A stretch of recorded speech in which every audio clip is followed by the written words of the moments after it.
people tend to say the same things at the end of their life. People tend to have the same regrets. And this question, what is the most important thing I have to do today? That's going to help you tackle that. That's going to help reduce the likelihood that you're going to get to your deathbed and have those same regrets.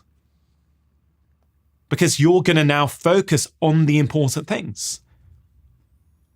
Your relationships, living your life. It could be that you've got a busy job and you've got a million things to do at work, right?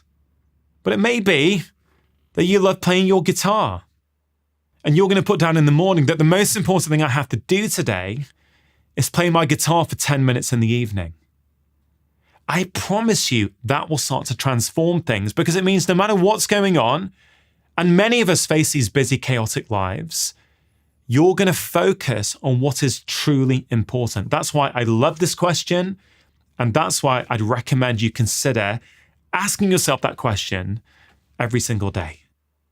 Before I get to the second question, I just want to say a couple of things about stress. So stress is thought to be responsible for up to 90% of what a doctor like me might see on any given day in practice. Anxiety, depression, type 2 diabetes, even obesity, sleep problems, gut problems, low libido, all these things are strongly associated with too much stress. And many of us are feeling that stress overload these days. Journaling can be a very powerful way of helping you reduce stress and reduce things like anxiety. One of the most common forms of stress that I see these days is related to what people do as soon as they wake up. What do you do when you wake up? What's the first thing you do? Do you pick up your phone? Do you look at social media? Do you look at the news? Hey, it's okay. Arguably, most people these days do. But let's just think about why that could be contributing to your stress levels and potentially your mental well-being. A lot of how you feel, a lot of your thoughts, a lot of your emotions are downstream of the content you consume. It's a really, really important point to understand. If the first thing you do each morning is, let's say, watch the news, which, if we're completely honest, is usually full of negativity. Or let's even say social media. If your social media feed is full of negativity, what impact do you think that's going to have on your mood, on your thoughts and your actions?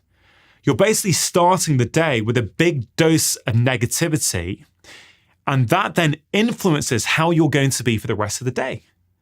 It influences the way you feel.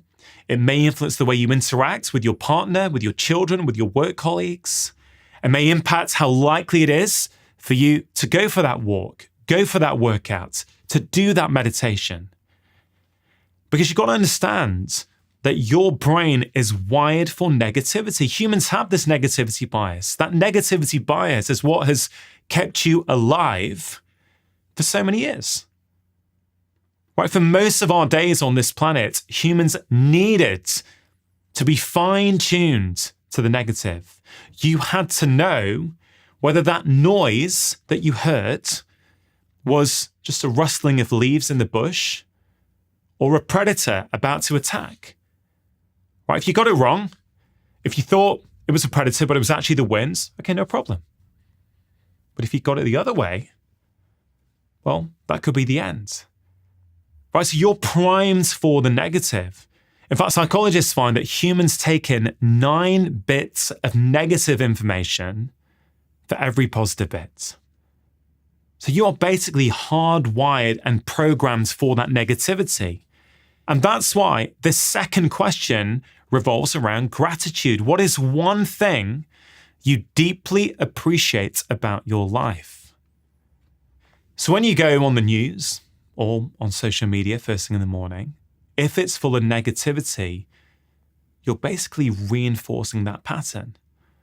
And I would argue for most of us, we don't want to reinforce that pattern. That pattern is there anyway. We want to do what we can to focus on the positives. We're going to feel better. If you have positivity going into your brain first thing in the morning, all your thoughts your mood, your actions, your emotions are going to be downstream from that boost of positivity. And that's why I'm such a big fan of a practice of gratitude. Gratitude, intentionally looking for the things in your life that you already have, rather than focusing on what you lack, is one of the most powerful things you can do. It is the antidote to that negativity bias. And the more you practice it, the better you get. If you've never practiced gratitude before, you may think, yeah, well, what do I have to be grateful for in my life? My life's tough. I've got too much to do. I've got too much pressure, too many commitments. Well, most of us, no matter how tough our life is, most of us, if we really think about it, do have some positives. It might be that you have a capable body that's able to look after you. You can afford shoes to wear on your feet when you go out for a walk, whatever it might be. Most of us have got something positive we can focus on. And if you find it hard initially, that's okay. The more you practice it, the better you get. Right? You start to see things in your life that you can be grateful for. So the second question I ask myself each day is, what is one thing you deeply appreciate about your life? So when you hear the word gratitude, what do you think? I mean, the truth is, many religious practices over the years have got gratitude inbuilt within them. All the major religions in the world do. But there's actually a lot of hard science behind gratitude as well. There was a study led by Chad Burton in America, which basically asked people to write about a positive experience for 20 minutes on 3 consecutive days.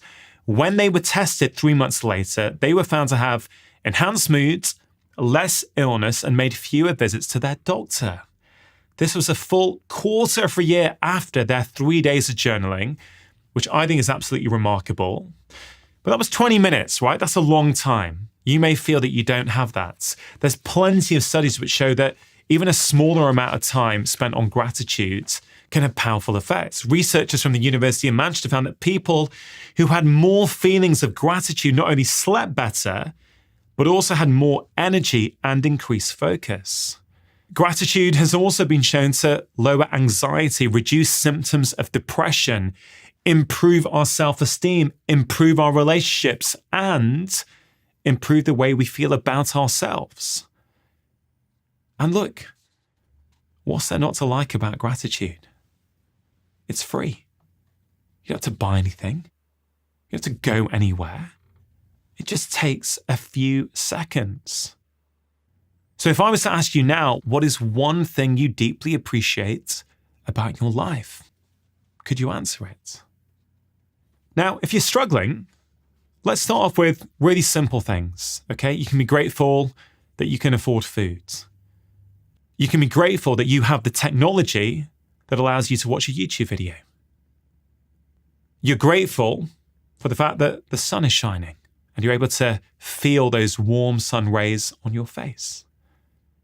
Right, you can start there. You could focus on things that you're proud of. I'm proud that I managed to get this job and that I managed to keep it even though it's been hard. You could also write about things that are giving you pleasure. Right, I met a friend today. My colleague made me a cup of tea at work. Whatever it might be, the more you start to look for it, the more you're going to see. So don't worry too much. You don't have to write a long essay. It could just be a few words or just one sentence. What is one thing you deeply appreciate about your life? The power comes from asking yourself the same question regularly. Right? You ask yourself it every day and you get better. You go deeper. You get to understand yourself better. You start to see things that previously you were blind to.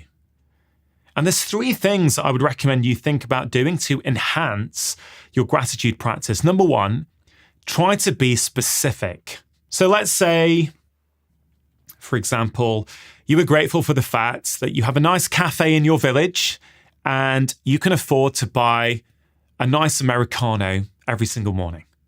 Okay, great. That's a great answer. But how do you make that more specific?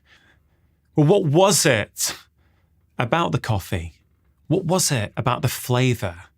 Was it the atmosphere? Was it the fact that the barista smiled at you and said something nice to you as they served you that coffee? What was it? If you can get a little bit more specific, you start to train that appreciation muscle, that gratitude muscle even more. The second tip would be to focus on people rather than things. Okay, so you could be grateful for things that you have, the shoes that you have that keep you warm on a cold winter's day. But I would say you enhance your practice when you start to focus more on people. For example, I'm grateful for my friend Fiona, who's really supportive and is always there for me when I need her.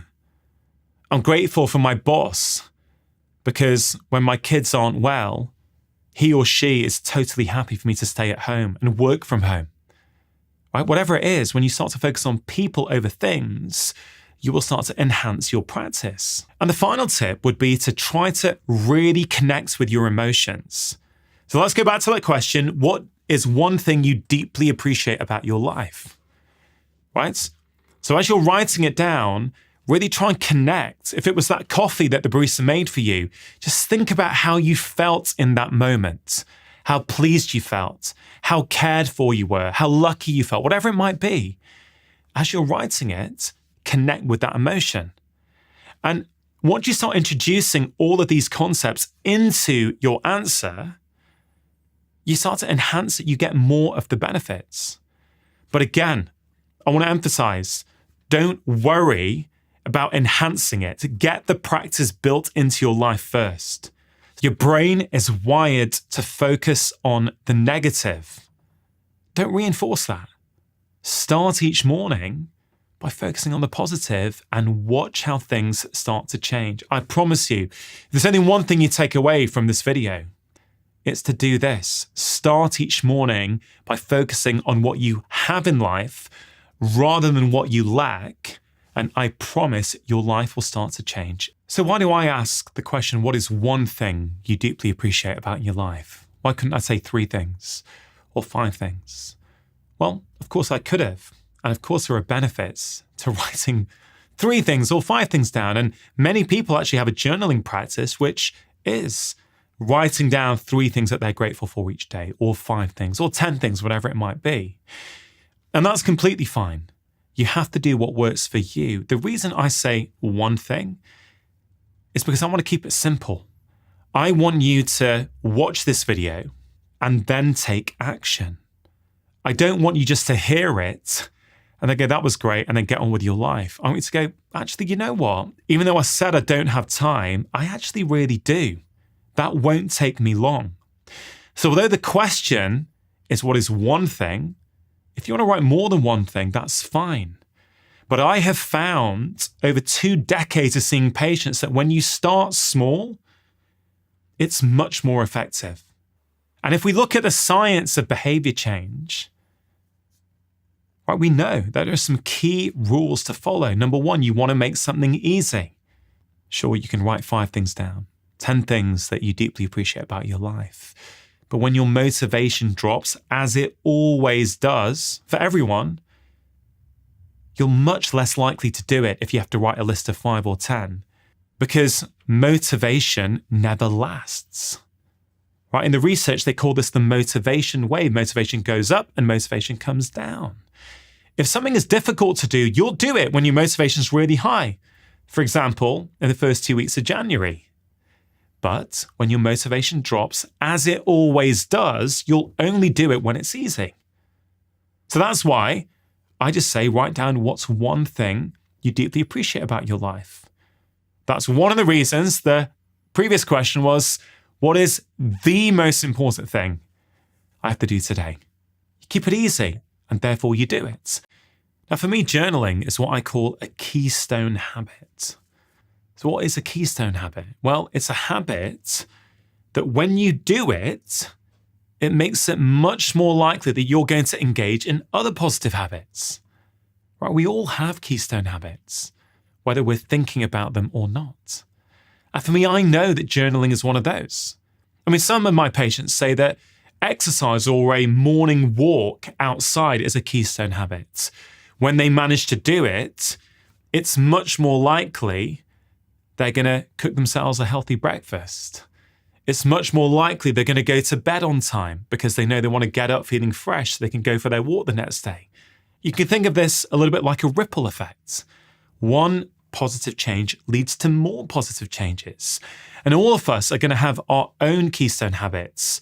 But I've seen time and time again, both with my patients, but also with myself, that journaling can be a very, very powerful keystone habit. On the days that I journal, I'm a better human being. I'm more patient. I'm calmer. I'm more productive. I'm more intentional with how I live that day. And I think the third question actually very much speaks to this. The third question is, what quality do I want to show the world today? What comes up for you when you hear that? Is your mind blank? Or do a few qualities come up? Whatever comes up for you, that's completely okay, even if you don't know what you would answer. The point is, by regularly asking yourself this question, like all the questions, you'll get better at answering them. You'll learn more about yourself, and it will start to change the way you experience each day. For me, this is a very powerful way of intentionally deciding how you want to be in the world.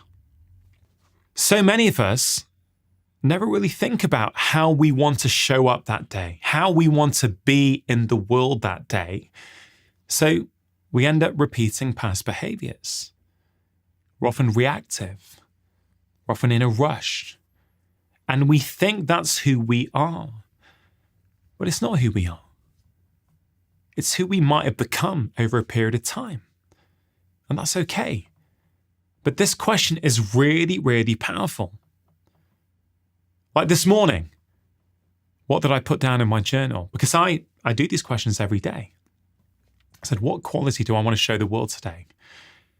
I want to show the world the quality of patience.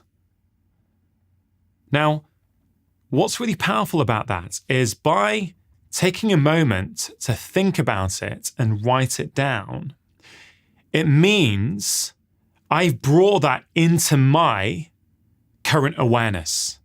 It means that if there's a situation in life where I may have been tempted to react, I'm going to catch myself because I've almost imprinted it into my mind that morning. It's a form of visualization. Let's just think about that for a minute. Think about top athletes. So many of them practice visualization.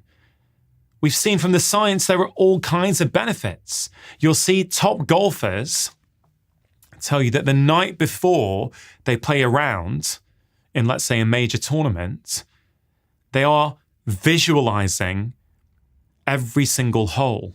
They're imagining what position they're going to get into. They're imagining where the ball's going to go, where it's going to land, how it's going to roll up to the hole. Tiger Woods used to talk about this. And so the golfers would say, when we're actually on the course, we've already played it. It feels familiar. We've already programmed into our mind what we want to happen. And there's really good evidence on this that actually visualization really, really works. Some scientists will say that there really isn't that much difference between actually doing it and imagining it. Right, so this is why this question is so powerful. If I say, today I want to show the world the quality of patience, it's much more likely it's going to happen. If someone sends me an email that I may have previously interpreted as a bit cold or confronting, I'm going to take a beat, take a pause, and be patient. And the real power is not by asking yourself this question once. It's by asking it to yourself every day. You start to reinforce the qualities that you want. And what are those qualities that you want? What is it in your life currently that you think, you know what, I don't want to repeat that behavior anymore. That's not who I want to be. It could be compassion. It could be kindness. Whatever you want. It could be integrity. It could be curiosity. It could be, today I'm going to be curious. When someone has a different opinion to me, when someone says something I don't agree with, Sorry to interrupt. If you're enjoying this video and you want to learn more, then do check out my free special guide, which contains the 6 crucial steps you need to take in your life to not only build healthy habits, but also to make them stick. If you want to get hold of this free guide, all you have to do is click on the link in the description box below. I'm not going to get annoyed. I'm going to try not to feel emotionally triggered. I'm going to lead with curiosity. I'm going to ask myself, I wonder why that person has a completely different opinion to me. In many ways, this question is about choosing who you want to be.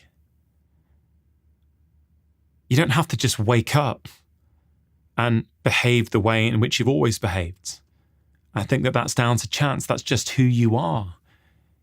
It may not be who you are. It may be who you became. And you can change that. And this question has changed the way I interact with my loved ones. And I've seen it change the way my patients interact.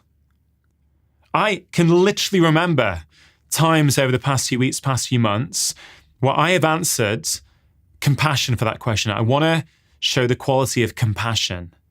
And if in the day I've ever been tempted to not act with compassion, that question, answering that question that morning, allows me just to pause and go, no, that's not who you want to be. You want to be someone who acts with compassion. And if you do this day in, day out, you will start to see your life start to change. Now, as a doctor, I'm interested in people making better choices with their lifestyle. And a lot of the time we don't realize why we're making poor choices. Let's say we're trying to eat well. And with our rational mind, we think we're going to change things. Well, what often happens is, let's say with our relationships, let's say we've been a bit reactive. We've had a bad day at work. We've had too much to do. We've got home a bit stressed. And then we've been a bit short with our partner or our children. It's a pretty common scenario. I've seen it with so many patients. What a lot of us don't realize is that generates emotional stress in our bodies. And that emotional stress needs to be neutralized. And how do we neutralize emotional stress in our bodies? We generally go towards behaviors that are not that helpful. Sugar, alcohol, doom scrolling online, whatever it might be, because you've generated this stress. A lot of the time that stress comes from the way we interact with others. This is a big problem. And bringing it back to that question, that's why this question is so powerful. In fact, these 3 questions are really, really powerful. They are deceptively simple. But I promise you, if you start asking yourself these questions each morning, these 3 questions, or even just one question, you will start to get to know yourself better. You will start to feel better. You'll have more energy, more clarity, more focus. Your mental well-being will improve. You're going to make better decisions. You're going to interact in a much better way with the other people in your life. You're going to feel better about yourself. And really, these questions they're about living an intentional life. That's why I love journaling. That's why for me, it's a keystone habit. You start journaling each day, let's say in the morning. I really would recommend you think about these 3 questions in the morning. I think they're very, very powerful in the morning. If you just spend a few minutes, let's say 5 minutes maximum it takes for these 3 questions. You start each day with that, let's say with a cup of tea. You just sit there enjoying your coffee or your tea with a pen, with a piece of paper, and you write these down. The way that the rest of your day goes will be completely different than had you started off on your smartphone looking at the news and looking at social media. Now, one question that often comes up with journaling is, what do I need to do it in a journal? Can I not just do it on my phone? Well, here's the thing. It's very hard to say for sure, but most of the research seems to suggest that writing things down on paper is more powerful than typing it in to a computer or typing it in on your phone. And that's probably because humans have been writing for thousands of years. There's something about the pace of writing which in some ways mirrors the pace at which our brains work. I would definitely encourage you to write the answers to these questions on a piece of paper or in a journal rather than on your phone. However, if the option is you either type it into your phone or you don't do them at all, I would say absolutely type them into your phone, because you need to do this. You need to take action. Even if all you do is you pick one question, what's the most important thing I have to do today? And every morning on your phone, you type in that answer. I still do believe you're going to get a lot of benefits. In fact, I can actually remember a 23-year-old patient who was really into his tech, not into writing. I convinced him, because he was struggling with anxiety, he was struggling with procrastination, he'd stay inside a lot. He started answering that question, what's the most important thing I have to do each day? He did it onto his phone and things started to change. He struggled with social isolation. So sometimes he would say, the most important thing I have to do today is go out into town and sit in a coffee shop so there's other people around me. Sometimes it would be, the most important thing I have to do today is leave the house at some point. The most important thing I have to do today is not order a takeaway for my meal, but go to the supermarket and come back and cook something fresh. Right? And over time, he started to change. Fresh air, movement, healthy food, all these things came on the back of answering that question. Right? So you can do it on your phone if the only option is not. But if you have the choice, I would say write it down with pen and paper. Now, of course, you don't need to buy a journal. You can just take these questions and write them down on a piece of paper each day or in your diary, whatever it might be. But of course, some of us, we take these things more seriously when we have actually bought a journal that we like. We like the texture, we like the color, something that speaks to us. And when you do that, you start to move these practices away from being routines and they start to become rituals, things that we really look forward to. I look forward to it each morning. I can't wait to sit there with my cup of coffee and my journal. In many ways, it's become one of the most special parts of the day for me because it's a way of having a conversation with myself. That's what journaling is. Now let's think about conversations. Think about the last time that you were with, let's say, your partner or some close friends, and you were able to open up and share what was going on inside. How did you feel afterwards? I think most of the time, we find it really beneficial. We feel hurt. We get to know ourselves through our conversations with other people. And that's great if you have access to other people, but not all of us do. And even for those of us who do have close friends, we don't always see them. We can't always get together.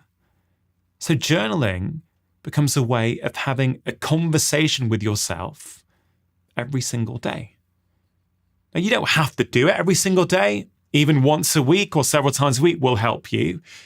But I truly do believe that once you have experienced the benefits of journaling, you will absolutely want to do it every single day, especially because it only takes a few minutes. But my own practice each day, I would say takes me less than 3 minutes to do, but it's really, really powerful. You do these questions for a few days, you'll feel different. You'll start making better choices, but do them for a few weeks, and dare I say it, a few months, you'll be like a different person. What I want to do is help empower people, right? I want to help you understand the impact that caffeine might be having on the quality of your sleep. Now, if you cut it out for a week or reduce it to just being in the morning for a week and you find that you're sleeping better and that your energy goes up and you have more vitality and more focus and your relationships are better, then you're empowered with that information. You can then choose what you want to do. You may go, wow, I quite like feeling like this. Or you might go, actually, although I'm feeling better, I really miss those extra cups of coffee that I was having. And on balance, for me, I'd rather have them. Only you can make that decision. I just want to help you understand the impact that it might be having on you. And as I say, in my experience, I've seen so many patients who told me that caffeine wasn't having an impact on their sleep health, but when they cut back on it, reduce it to just being in the morning, or quit altogether, they soon realized just what it was doing. Now, the scientific research on caffeine and its impact on our sleep is pretty clear. It shows us that caffeine can prolong sleep latency, which is the time it takes to fall asleep. It can reduce total sleep time. It can reduce sleep efficiency and worsen perceived sleep quality. But again, it's important for me to remind you that this is a dose-dependent effect. Many people are absolutely fine with a small dose of caffeine at some point in the morning. So I'm not trying to say you should give it up. I'm asking you to pay attention as to what impact it might be having on your sleep. Now, what about those people who say, I'm absolutely fine. I can knock back a double espresso after dinner at 9:30 p.m. and I fall asleep completely fine. Well, look, it's impossible for me to comment on every single situation, but the scientific research that I've read that does look at this is seeming to suggest that even if you can fall asleep after drinking, let's say, a double espresso in the evening, that the quality of your sleep may not be as good had you not done that. And again, I think some of the best ways to assess this for ourselves is to ask ourselves, when we wake up in the morning, how do we feel? What is our energy like? What are our relationships like? Is anyone around me flagging that I'm being a bit moody? Of course, all these things can have other reasons behind them. But if we're trying to assess our sleep, generally speaking, it's not really the number of hours that we need to be overly worried about. Yes, on balance, most people seem to need between 7 and 9 hours. But some people seem to do okay on 6.5 hours, right? Some people need a bit more. And again, you can ask yourself these questions in the morning, have I woken up feeling refreshed? Can I wake up at roughly the same time without needing an alarm? All of these things help to give you an idea of the quality of your sleep. So when we're thinking about caffeine, it's not just coffee and black tea you need to be thinking about. Green tea does contain caffeine. Even decaffeinated coffee has small amounts of caffeine within it. Dark chocolate can have caffeine within it. I know for me personally, I'm quite sensitive to caffeine. I will consume caffeine, but only in the morning. If I have dark chocolate in the afternoon, I can often feel it in bed at night. So just be aware that caffeine is hiding in all different kinds of places.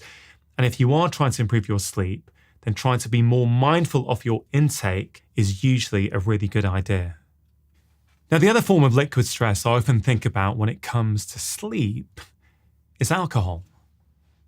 Many people use alcohol as a way of winding down in the evening, and many people will tell you that it helps them fall asleep.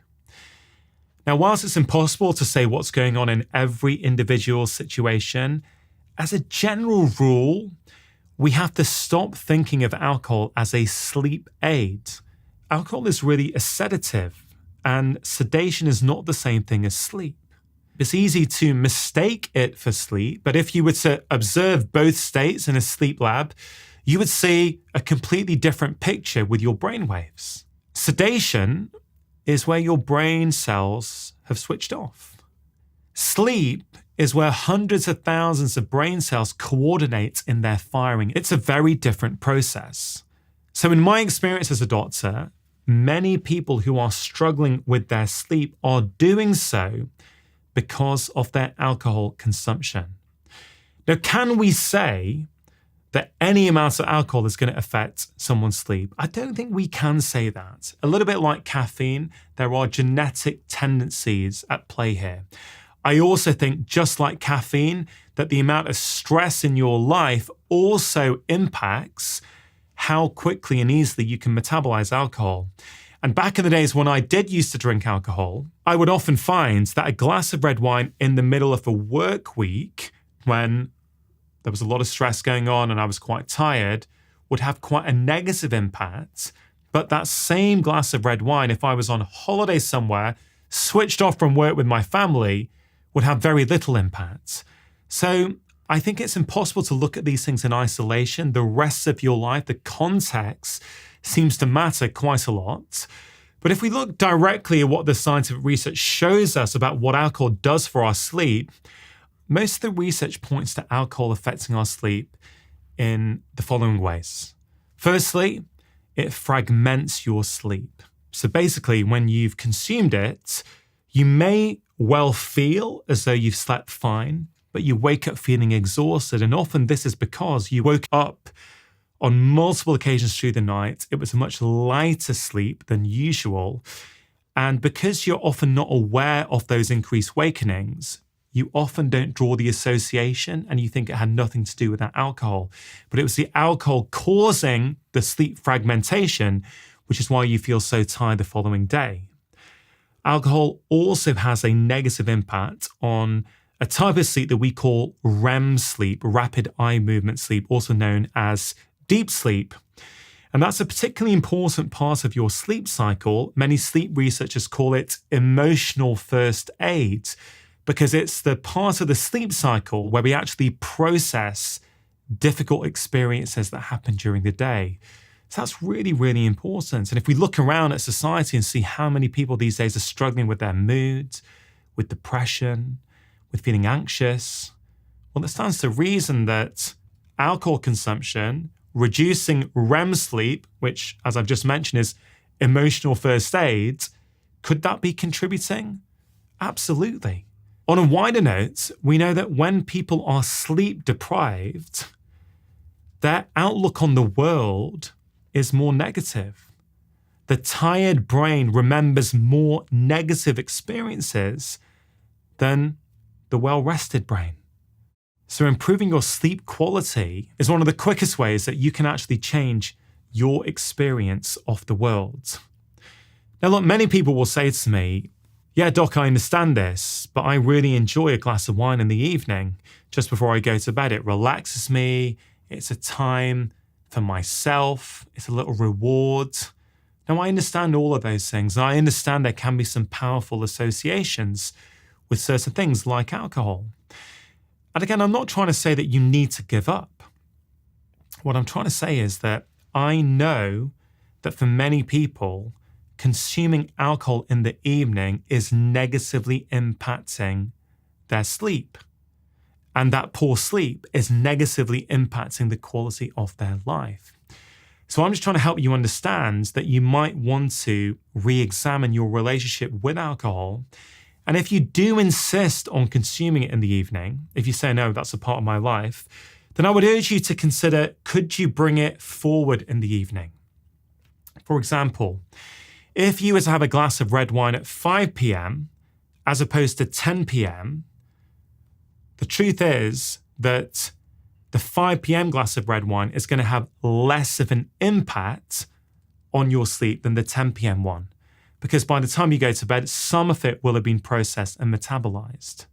Having said that, we've got to be careful. If we start drinking at 5 p.m., it could lead to even more drinks. It could lead to increased snacking, etc., etc. There are always knock-on effects. But the real take-home point is that if you are going to have it in the evening, the earlier, the better when it comes to your sleep. So there's many reasons to have a little think about how much alcohol you're consuming and when. And just zooming out here on this whole topic of liquid stress, I get it. Many people enjoy caffeine-containing drinks. Many people enjoy alcohol-containing drinks. I really don't want to be here telling you what to do with your life. You're absolutely able to choose what is right for you. But what I have seen time and time again is that people just don't realize the impact that these drinks are having on their sleep. And my hope is, by helping you understand that, you may be able to reset your relationship and consume them, if you choose to, in a way that's helping you and not harming you. Now, something else at night that can have a negative impact on our sleep is something that a lot of people find controversial, and that's the idea of whether we should sleep in the same bed as our partner. Do you have a partner? Sorry to interrupt. If you're enjoying this video and want to dive deeper into the topic of sleep, I have created a free special guide containing my top 5 science-backed tips to help you get your best night's sleep and reduce fatigue. If you want to get hold of this free guide, all you have to do is click on the link in the description box below. Do you sleep in the same bed as them? Do you sleep in separate rooms? It's really interesting. If we look at the research on this, there was a study in England which found that 1 in 4 people in a couple would get up during the night and go to another room.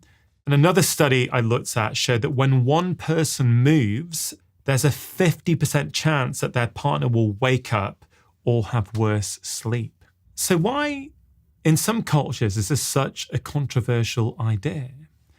And I think the word culture here is really, really important. Here in the UK, and certainly I know from when I've been in America, this idea that a romantic couple should not share their bed at night is often met with disdain. In fact, I know a close friend of mine who I discussed this with recently said, "No way, mates. If my wife and I stop sleeping in the same bedroom, that's the start of the end." And it's really interesting because if you zoom out here, I think people are afraid that if they're not sleeping in the same bed, it says something about the quality of their relationship. But I think that's a very myopic way to look at this. What does sleep loss do for us? Okay? There's many implications of not sleeping well. We feel more tired. We have less empathy. We're less likely to show compassion. We're more moody. We're less able to resist temptation. Our lifestyle behaviors are poorer. All these things happen on the back of poor sleep. Now just think about how you want to show up with your partner. Well, I imagine most of us want to be full of energy. We want to be patient, full of empathy, full of compassion. We want to be looking after ourselves. But a poor night's sleep can play havoc with that. So I think in many couples, if they have the room and the space, and I appreciate not everyone does, but if they do, sometimes the very best thing is to sleep in different beds. If both partners are getting a good night's sleep by themselves, then I think the way they show up with each other is going to fundamentally change. Now, of course, here in Western cultures, there's often a concern over intimacy. What does it mean if you're not sleeping in the same bed as your partner? But I think this really is a cultural idea because intimacy can mean many things. Spending time together, hugging, opening up, being vulnerable. Yes, of course, sex can play part of intimacy, but even in couples who sleep in separate beds, and I can think of many patients who have done this over the years, they intentionally create time for that intimacy in their relationship. They sleep in separate beds at night, they get better sleep, they show up in a much better way, and then they intentionally put in and schedule time for intimacy. So there are many ways to look at this.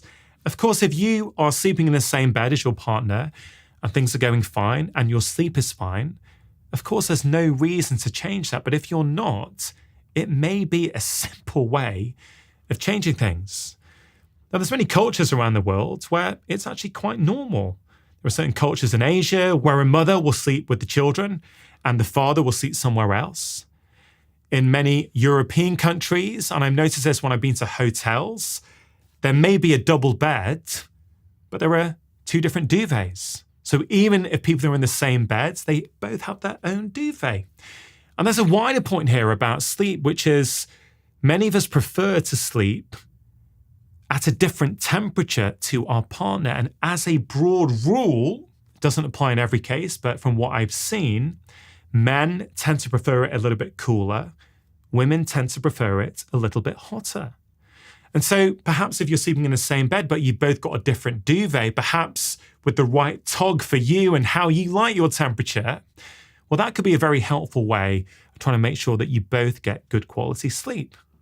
Of course, if your partner snores or is getting up several times throughout the night to use the bathroom, that can be disruptive. So I think we really need to get away from this idea that not sleeping in the same bed as our partner means that there's something wrong with our relationship. On many occasions, it can actually improve our relationships. And I think it's really important for me to emphasize that not everyone is able to sleep in a different location to their partner if they actually want to. Of course, you need space, you need room, you need another bed, you need another location in the house. If you don't have that, it may not be possible. And of course, that can make it really challenging. And if that is you and you're having difficulty sleeping in the same bed as your partner, or perhaps different duvets might help, perhaps an eye mask, perhaps some earplugs. There's even quite a bit of new technology out there these days, if you're interested, where people can put devices underneath their mattress, which keeps one side of the bed at a different temperature to the other side. There's all kinds of innovations in this space, but I do recognize that even with the best intentions, for some people, this is going to be really, really tricky. Something else that I've commonly seen negatively impact our sleep, and frankly our overall rest these days, is the nature of activities that we're doing in the lead up to bed. Now, of course, for most people working conventional hours, that would be in the evening. And the reason I've been thinking about this is because I've seen a lot of patients over the years who actually felt that they were sleeping pretty well. Okay, so they said, yeah, I'm getting 7 or 8 hours, I'm going to bed, I'm falling asleep, I wake up fine.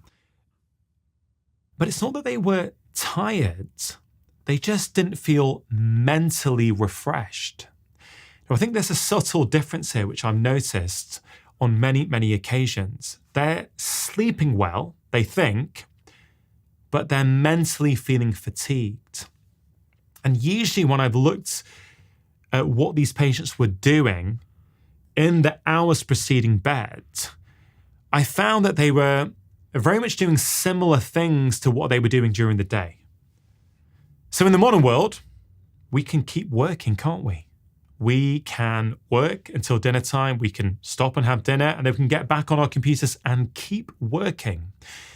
And I've come to think of this as a one-dimensional life experience as opposed to a three-dimensional one. What do I mean by that?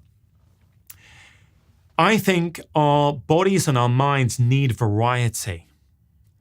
If you're working all day, you take a break for dinner, and then you're working again in the evening, you're stimulating the same part of your brain. Okay? It's one-dimensional.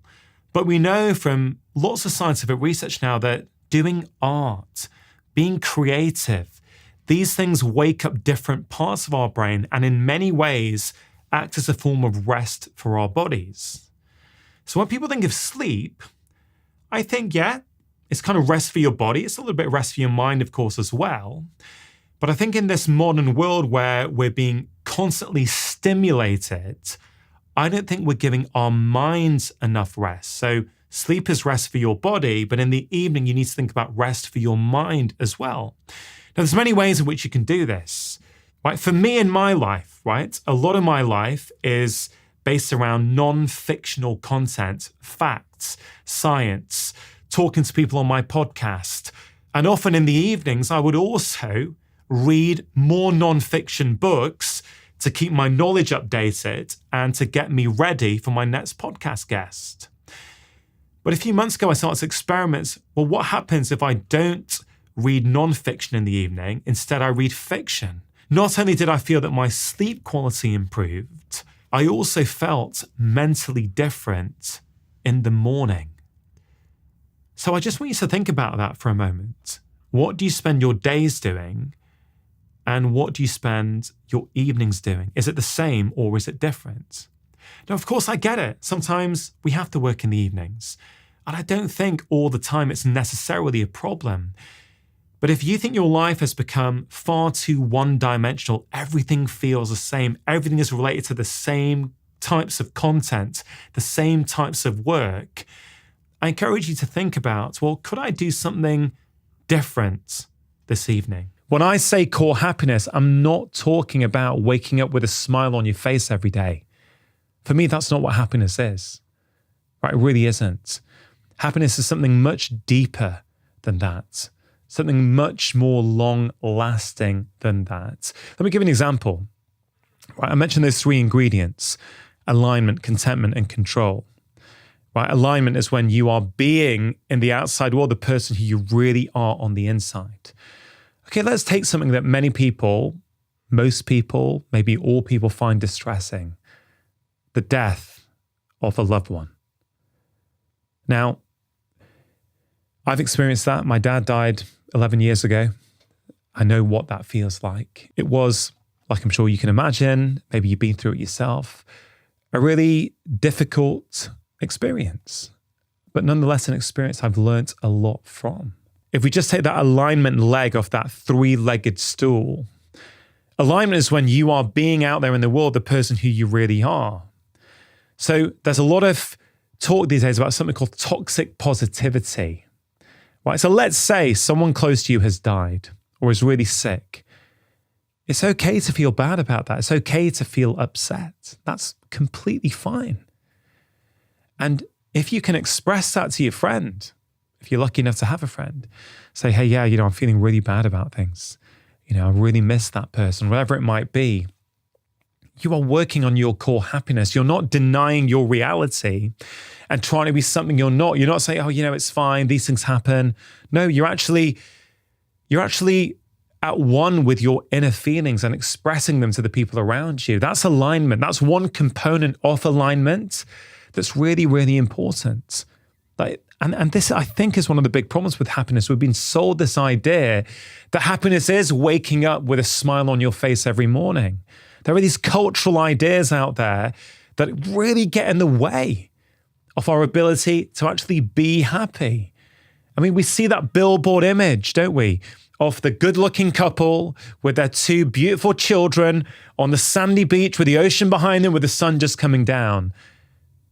And we're sold that idea that that's happiness, right? Now, don't get me wrong. If you're able to experience that, I'm sure that is part of a happy life, no question.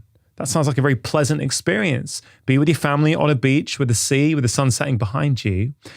But that's not what real happiness is about. It can be a component of it.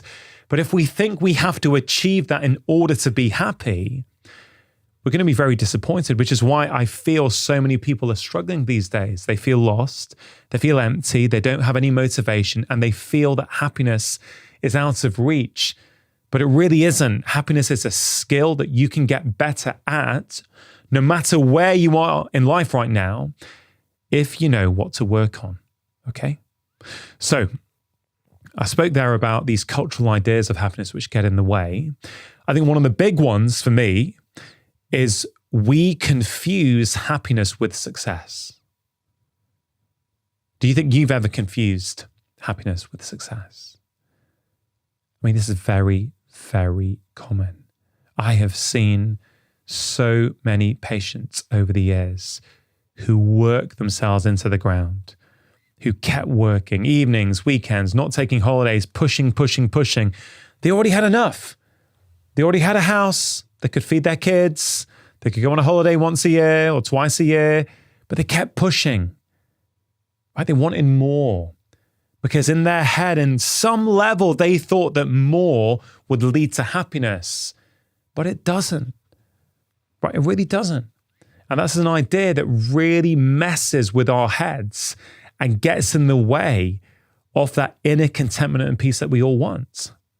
Now, it's a very idea to get seduced by, that more money, a better holiday, a nicer car is going to make you happier. But there's many reasons why that doesn't work. First of all, there's something called hedonic adaptation. So basically, we very quickly adapt to our new set of circumstances. And you'll probably have experienced that in your own life, right? Do you remember a time where you really wanted something? A new phone, a new car, a new pair of shoes. Okay. And you get it. Let's say you save up and it comes and you get it. You open the box. Amazing. How long does it last? I think we've all experienced getting what we want and then realizing within a few days or weeks, we don't feel it anymore. That's hedonic adaptation. We've adapted to our new normal.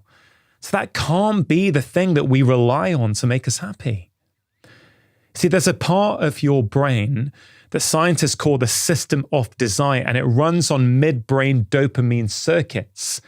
And basically, it's a relic from, older parts of our evolution when we were in hunter-gatherer tribes, when maybe resources were scarce. And it basically convinces you that you have to compete and get what's yours, right? It's very powerful. It's there in your brain. But we know from modern scientific research that it doesn't make you happy. There's been all kinds of studies where they phone people up at random times of the day and then ask them how they feel. And here's the thing, the consistent but surprising result is that activities our brain sells us as fun, such as eating chocolate, watching television, or just walking around the shops, actually leave us feeling less motivated, less confident, and more depressed. I call that part of the brain the wants brain, the part of your brain that makes you keep wanting more and more and more. And it's a big problem, right? So the first thing you have to understand is that those things will not make you happy in the long term. I'm not saying there's necessarily anything wrong with them. Remember what I said about junk happiness before, the core happiness. Nothing wrong with the junk happiness habits now and again. The mistake is if you're engaging in them too often or you believe that they're going to bring you true contentment in the long term, because they ain't. Okay, so I've got a really practical exercise for you that I want you to do. It's an exercise that's changed my life, and it really speaks to this idea where we confuse success with happiness. And I call it write your own happy ending. Okay, I've done this on many occasions. I continue to do it. It's a simple exercise, but I pretty much guarantee if you do it, it will change how you feel and it will make you happier. Okay, so the exercise is in two parts. The first part requires you to fast forward into your future. Okay, you ready? I want you to imagine now that you are on your deathbed. This is the last day of this life. You're lying there and you're reflecting. What are 3 things you'll want to have done in your life? Do you know what they are? Does anything come to mind? I'd really encourage you to sit with that thought now or later on in a journal. And if you feel able to, I'd love you to share some of your thoughts in the comments below. It's helpful for me to see. It's also helpful for the people in this community where they can also see what other people are saying. Because the truth is, we kind of know what most people are going to say because palliative care nurses tell us.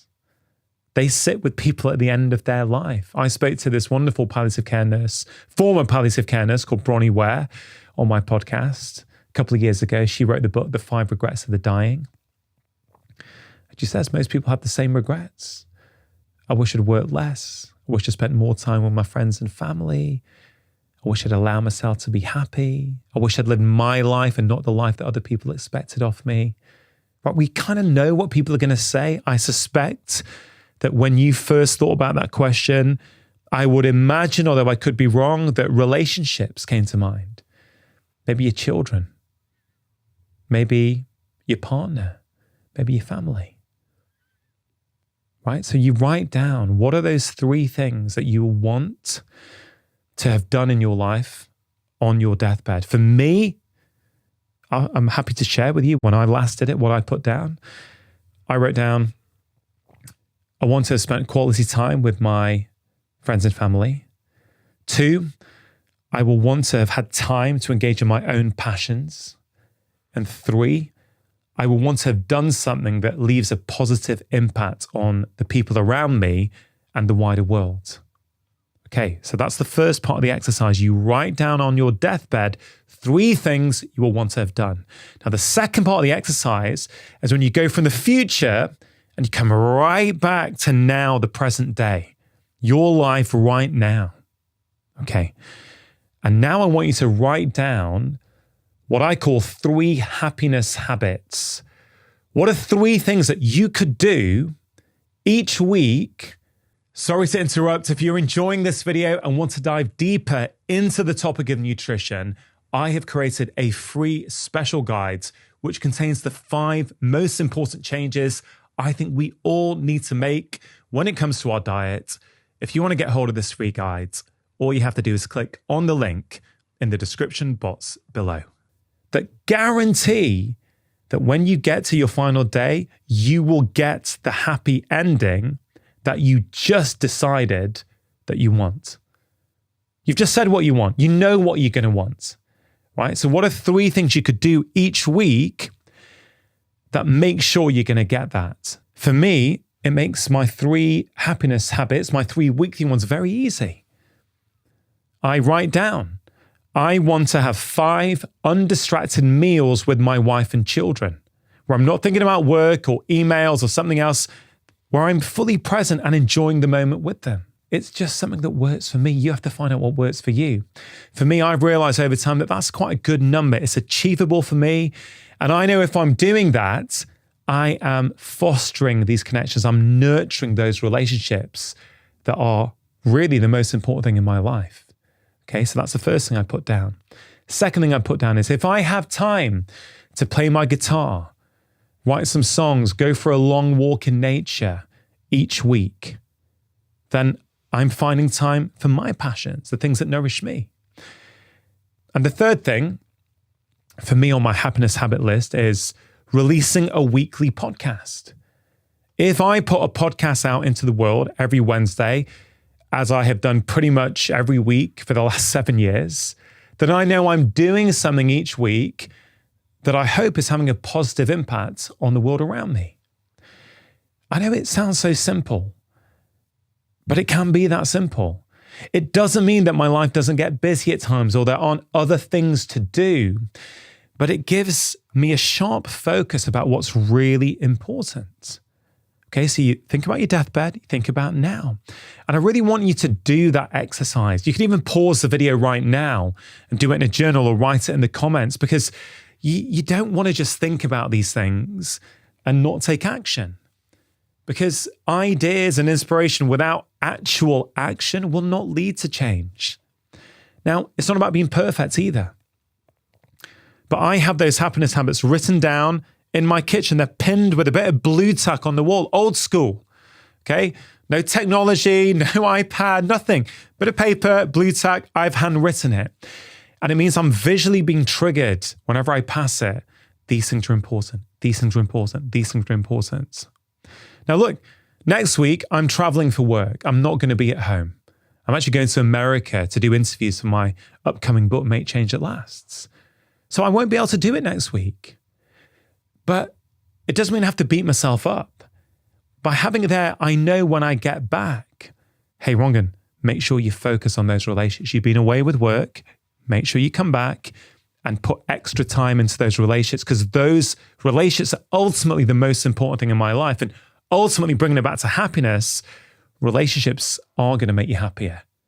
The research on that is overwhelming. But put the research to the side for a minute. You already know that. You already know when you spend quality time with people you like and love, that you feel better. Life feels more meaningful, more upbeat, you're more content. And let's say I wasn't traveling, and let's say I had a busy week at work and I only managed to do 3 meals with my wife and kids. That's okay. I'm like, okay, cool. Too short this week. I mustn't let this go on for too long. That's the key, right? Life does get busy sometimes. It is easy to get distracted. But if you make these things a priority, you do the action, you do the exercise that takes you minutes to do, you'll be constantly reminding yourself of what's important. So one of the best things you can do right now to be happier, calmer, and healthier is start to live a life infused with meaning. But how are you going to do that? Well, in this video, I want to share with you 3 common regrets that I have seen keep people trapped and stop them from living that kind of life. Regret number 1, I could have acted differently. I want you to think about your relationship with your past. How do you look back at it? Is it with the spirit of compassion and forgiveness and understanding? Or do you look back with guilt and shame and judgment and regret? Do you think that you should have done better? Do you think that you could have done better? You see, the way you think about your past massively influences your present and your ability to live a life of meaning. I've come to believe that regret is a form of perfectionism. Right? So when I hear the word regret, it's a look back at my past tinged with disappointment. There's a bit of negativity there, if only. But I think looking back on your past in that way, like I did for so many years, is actually very, very problematic. There's a perfectionism that underlies our tendency to look back at our past like that. We believe that actually we could have made perfect decisions, that we were capable of making perfect decisions. And the fact that we didn't means that we should look back with negativity and regrets. The problem is for many people who look back on their past like that, it brings up things like guilt and shame, and it leads to procrastination and an inability to move forward. So I actually believe in a life of no regrets, but I want to explain to you what I mean by that, because I think you can think about your life as having no regrets in two very different ways.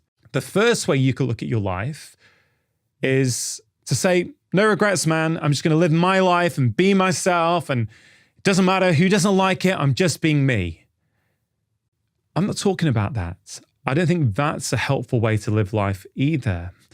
When I say I live a life of no regrets, I have deep compassion behind that idea.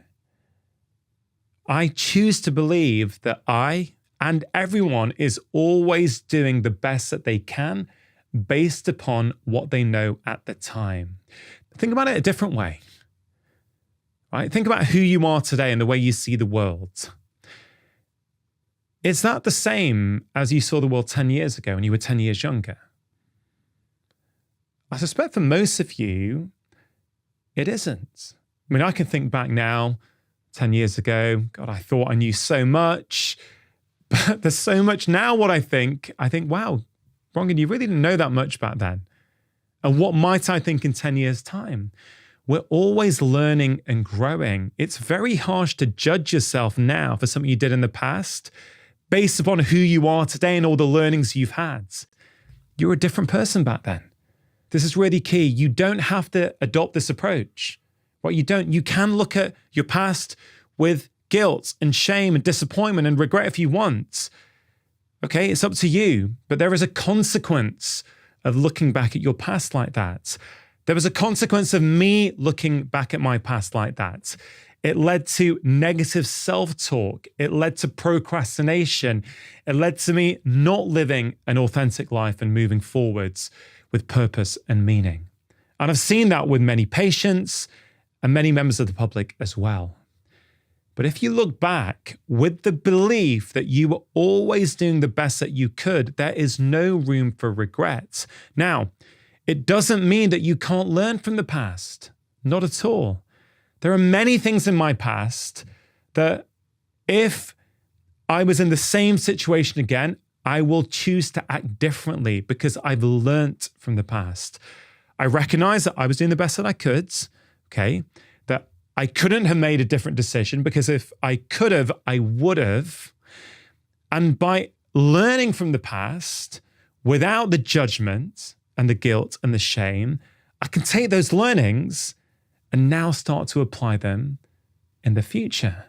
A lot of people will push back at this idea, and I'd love to know how you're feeling at the moment when you hear that. And do you think, well, no, you could have done differently and you should have done differently? Let me know in the comments below if that is your initial thoughts. Please have compassion for yourself if it is. It is very, very common. Most people, I think, look back at their past like that. But The point I'm trying to make is that it's not helpful. It has a consequence. What happened has happened in the past. The question for you now is, how can you use the past to help your present and your future? And when you take away the judgment and the guilt and the shame, you free yourself to actually learn and make better decisions. Again, it's a choice. It's a choice you make. Okay, you don't have to. You may go, actually, Dr. Chatterjee, I could have done better and I should have done better. And I'm going to keep beating myself up in my mind for not doing better. And you can do that. But I would argue that if you are looking back at your past like that, that is a form of perfectionism. Now, we know that perfectionism is on the rise massively in society. Many people think it's due to social media. Although social media has made it worse, we know from the research that it has been going up since the 1980s. It's a long time now. Why? Well, many reasons. We're surrounded by these images and culture of what we should be able to do and what we should be able to achieve.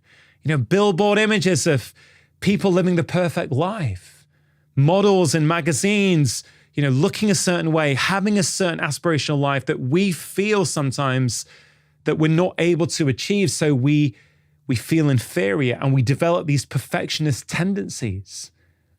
Well, this is actually very, very serious. We know that perfectionism as a trait is strongly correlated with quite serious mental health issues like anxiety, depression, and even suicide.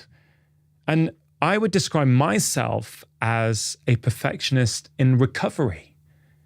I think for much of my life, I was very harsh with myself, a very harsh negative inner voice. I expected myself to be perfect. And if I ever fell short, which of course I did because I'm human, I would beat myself up. Do you recognize that trait in yourself? If you do, please don't beat yourself up for having it. If you're going to make changes in your life, right? If you're going to live that life of meaning and purpose, you need to be honest, radically honest with yourself. When we lie to ourselves and pretend that we've made peace with our past when we haven't, it starts to sabotage our present and our future. Right, so you need to be honest. Maybe you can't tell right now in the moment of this video. That's fine. Take a pause, come back to this video again in a few days, see if it lands with you differently at a different time.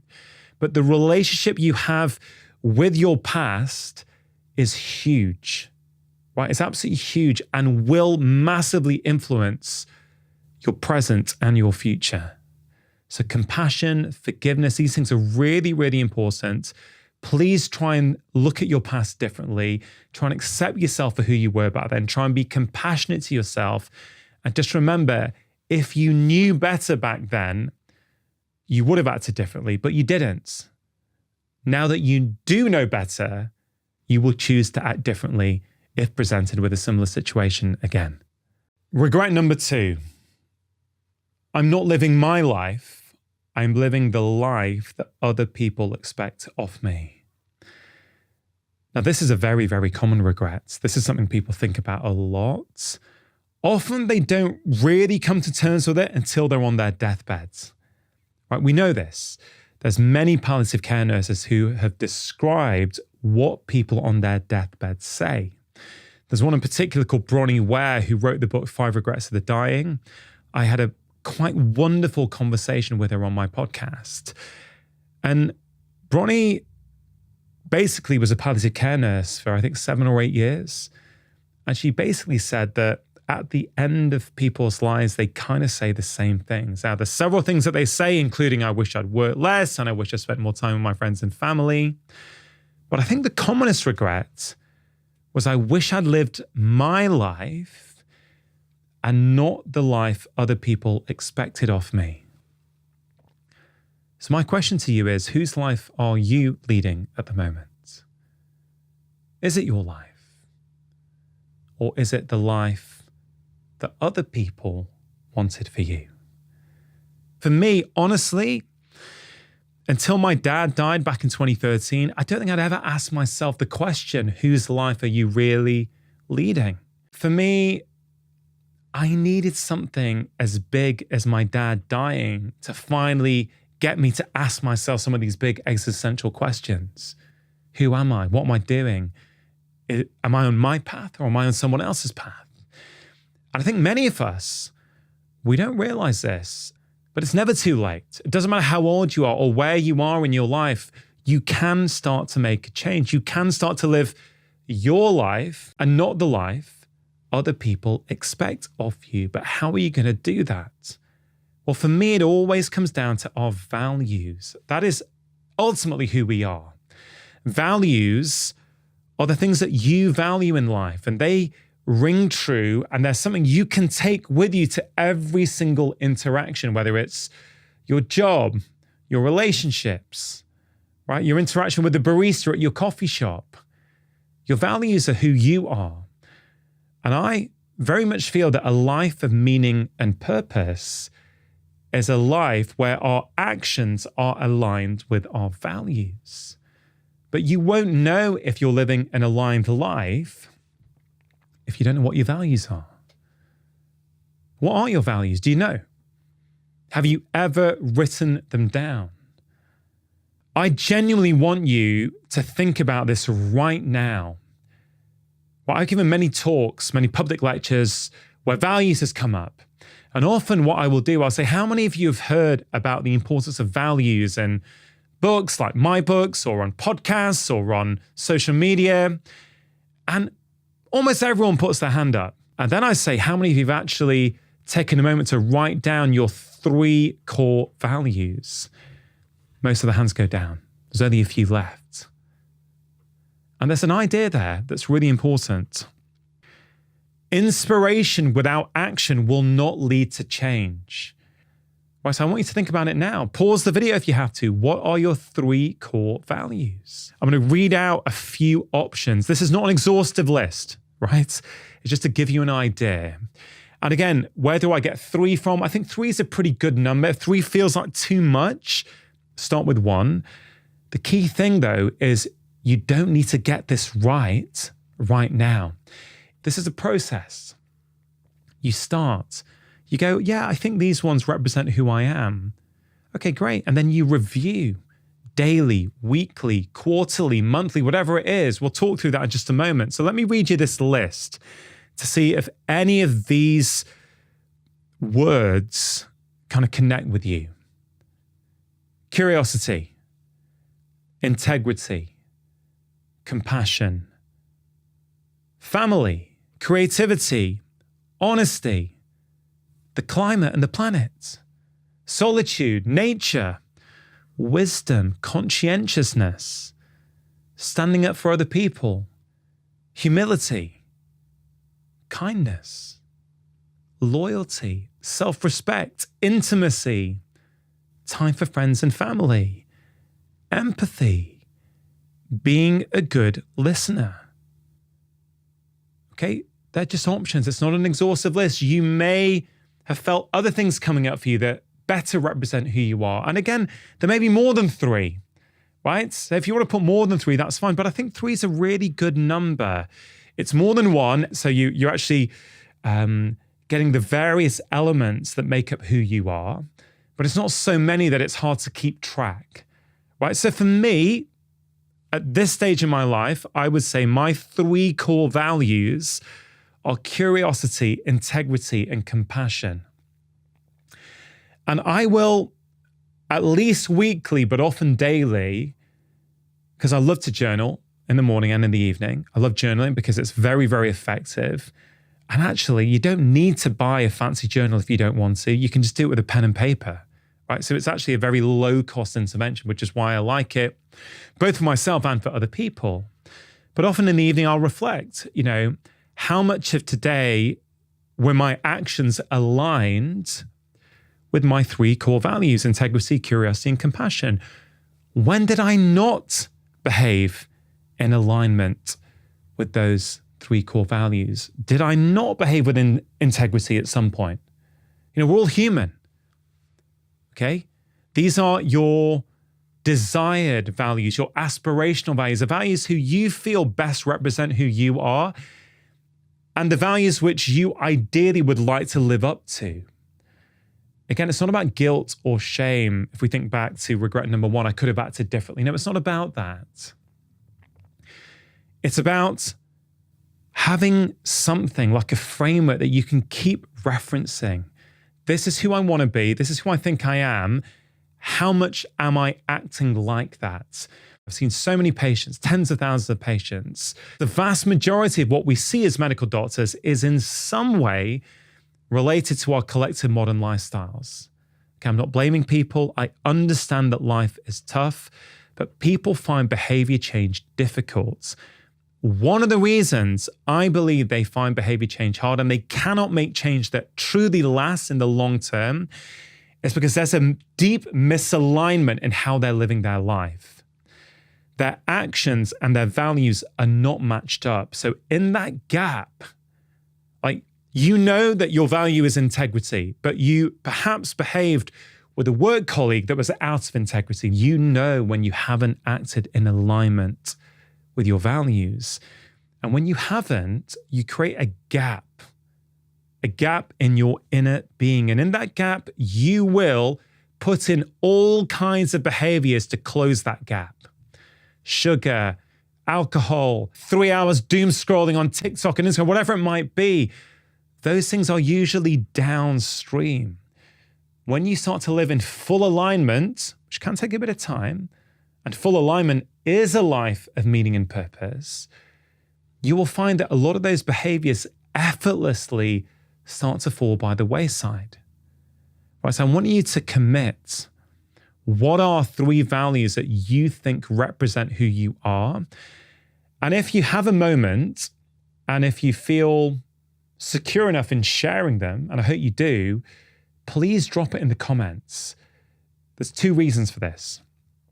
Number 1, I love to read them, okay? I love to know which bits of the videos I'm making are connecting with you, which bits you're finding useful. I'd love to know, what are your values as you see yourself today? But it's also really helpful. I'm trying to cultivate and create this very positive, uplifting community here on YouTube. And I know that many people read the comments, so they may be struggling to kind of define their own values. And just seeing you share yours can often be really, really helpful. And again, if one of your values is kindness and compassion and doing things for other people, well, putting your values in the comments below is a great gift, not only to yourself, but also to other people. Remember, you don't have to get this perfect today. Just pick 3 as a starting point. Don't let perfection get in the way of progress. And maybe every night you're going to reflect, but maybe it'll be every Sunday or once a week. For many people, not everyone, of course, for many people, Sunday is a quieter day. Maybe you have a time with a coffee just to sit there and go, hey, how much of this week did I live in alignment with my values? When did I not? What might I be able to do next week? Right? And you keep doing this, and I promise you'll start to understand yourself better.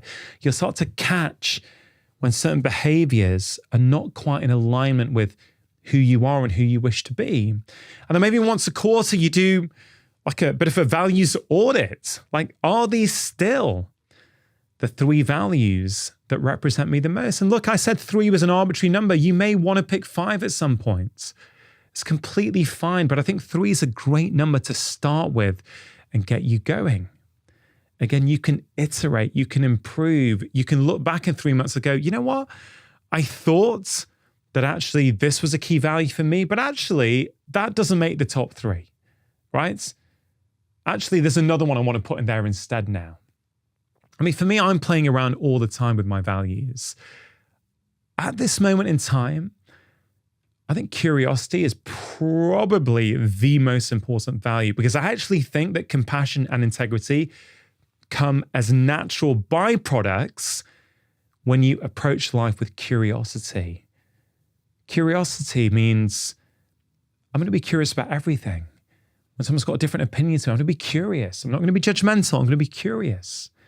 I host a weekly podcast with every single guest that comes here to my studio. I'm going to be curious. What can I learn from them? When I get emotionally triggered by something in the day, I can sit down in the evening and go, why? Get curious. Why did that trigger me? What did it bring up inside of me? So I would say curiosity, if I had to choose one, is a key value for me that I try and bring to everything else in my life. And when I do, it becomes easy to be compassionate and forgiving and giving and act in integrity. For me, they're natural byproducts. But again, you've got to figure out what works best for you. I'm just sharing my experience. You may have a different relationship with these words. They may mean different things to you, and that's completely okay. Your values are your values. They're not mine. They're not your parents, your siblings, your partner. They're for you. And I promise you, as you get to know yourself better through the process of understanding your core values, you will start to be happier. You will start to be healthier. And you're going to live a life infused with meaning and purpose.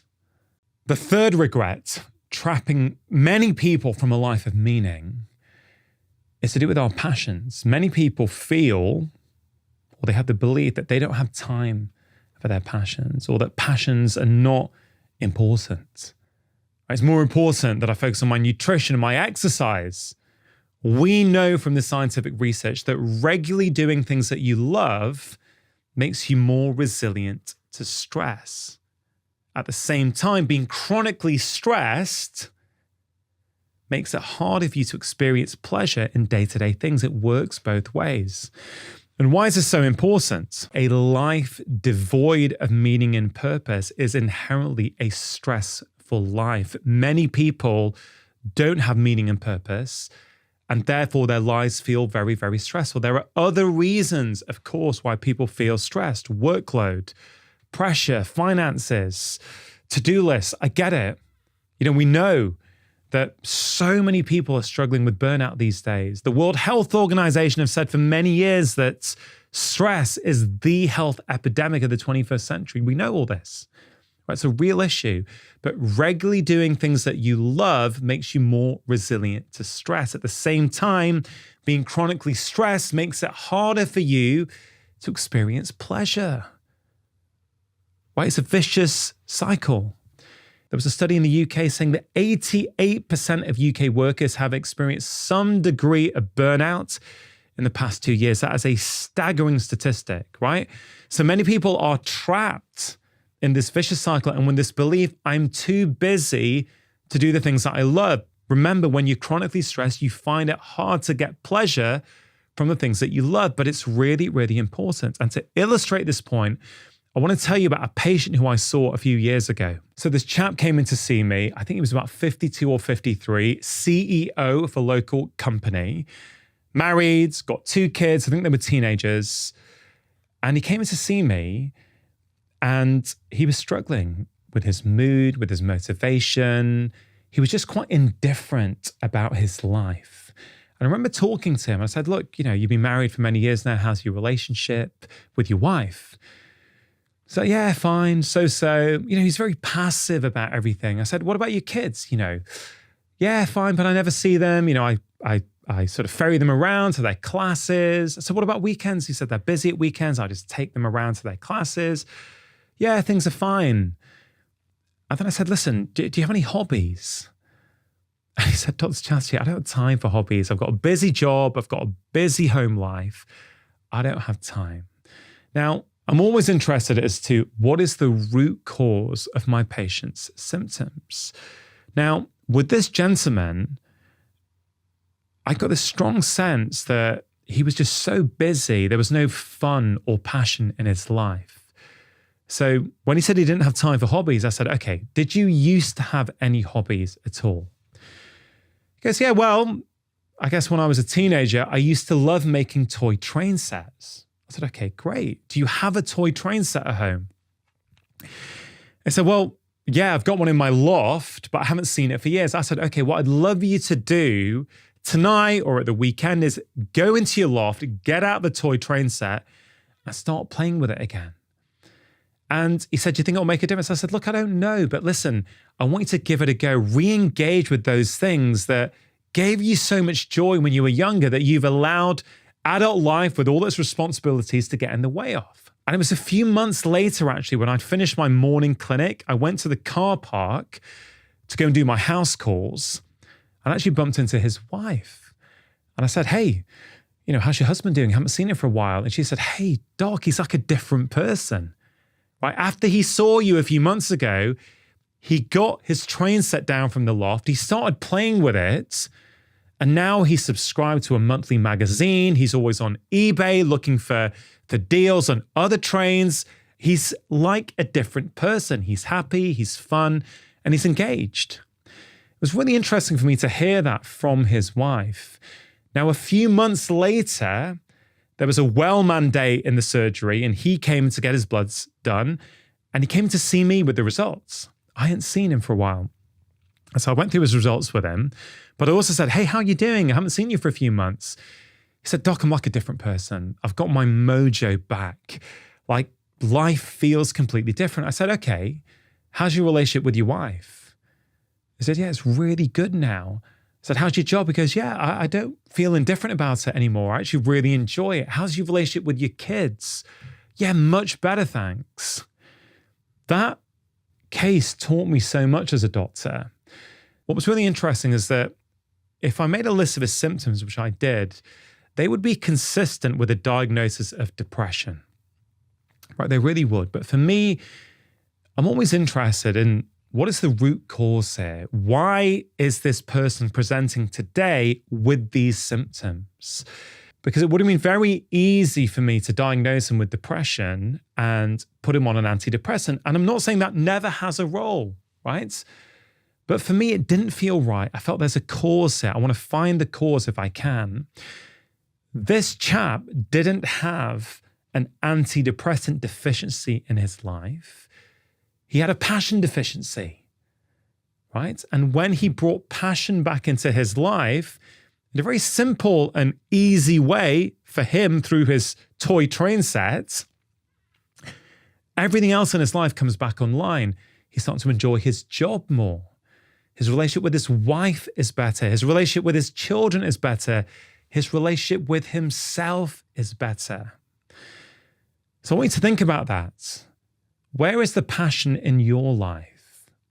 Have you allowed your previous passions, maybe as a child, as a teenager, to fall by the wayside? Have you been weighed down with adulthood responsibilities, paying the mortgage, tending to your marriage or your partnership, bringing up your children? These are all important things. I'm not trying to downplay them. But have you somewhere along the way allowed your passions to start slipping by the wayside? Like, I've really, really come to the belief now, 23 years into my career as a doctor, that regularly doing things we love is as important for our well-being as the number of vegetables that we might put on our plate. I really do. I think the research supports that. My clinical experience over the years totally supports that. If you don't have hobbies and passions, you will compensate in other ways. There's a void inside of you, right? And that void can be really toxic and permeate into other areas of your life. Now, listen, I get it. You may be really busy. So what I'm asking you to do is commit to a daily dose of pleasure each day for just 5 minutes, right? What could you do each day for 5 minutes that brings you joy, that you're doing for you, not for your children or your partner or your work colleagues, that you're doing just for you? It could be reading a book. It could be in your kitchen, putting on one of your favorite tunes and dancing as if no one's watching, and maybe no one is watching, right? And the joy that comes from doing something that you really, really love. It could be that you choose your favorite comedian on YouTube and commit to 5 or 10 minutes a day of watching them and laughing. We know laughter is one of the best forms of medicine that exists in terms of how it changes our hormones, changes the way we feel, and lowers our levels of stress. And guys, what a wonderful prescription to get from a doctor. Do something that you love. Okay? Sometimes we think about a life of meaning and purpose, and we make it really complicated. I have to find this thing. Right? I have to find this one thing that I can do that can change the world and pay me money. And hey, if you're lucky enough to get that someday, great. But for most of us, it's simply unattainable or it feels unattainable at a particular moment in time, do not neglect the importance of passion and pleasure in helping you discover that inner meaning and purpose. I've seen it in many of my patients, and I've really experienced it with myself. So remember, okay, 3 really important lessons. Regret is a form of perfectionism. It's time for you to start living your life and not the life that other people expect of you. And finally, don't neglect passion. Okay, what small dose of passion and pleasure can you commit to? And if you're struggling, think back to what you used to do when you were a kid or a teenager. You'll often find a key passion there. If you enjoyed this video, I think you're also really going to enjoy this one. In this video, I'm going to share with you 5 small daily habits that have worked for me, that have worked for my patients, and are going to make you feel incredible if you can give them a go for the next 30 days.